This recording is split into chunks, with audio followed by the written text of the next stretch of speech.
कहने मार महशर में तो बिस्तरो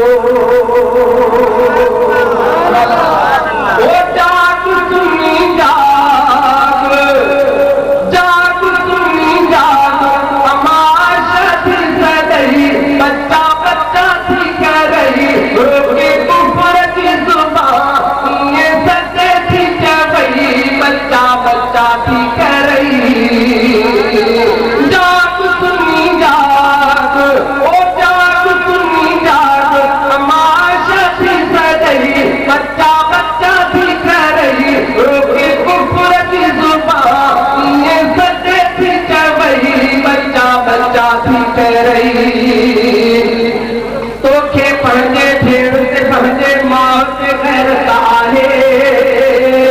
अम्मा आशा से को तो के छाले रतना है छाले रतना है ओ जाग सुनी जाग जाग सुनी जाग अम्मा आशा से सदई बच्चा बच्चा थी कह रही रोके कुफर की जुबान ये सदे थी क्या वही बच्चा बच्चा थी कह रही शाने अम्मा सिद्दीका अम्मा सिद्दीका शाजा दुश्मन शाजा दुश्मन ओ जाग सुनी जाग आप कौसर के मथों की हकीम जैसे थियो मुरसलहता कौसर आप नसीब जैसे थियो मुरसलहता कौसर आप नसीब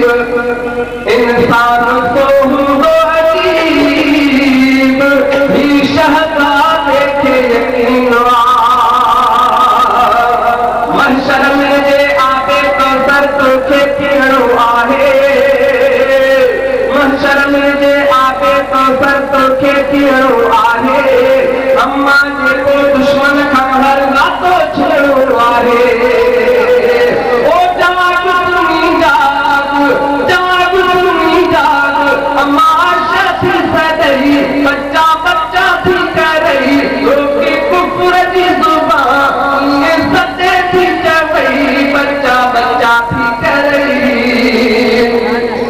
महशर के मैदान में हीरा आका कही जे पूछा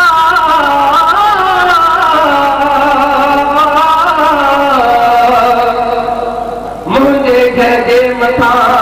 पे काफिर कया हमला काफे हुए उन वक्त तू सुनी मज़ह जा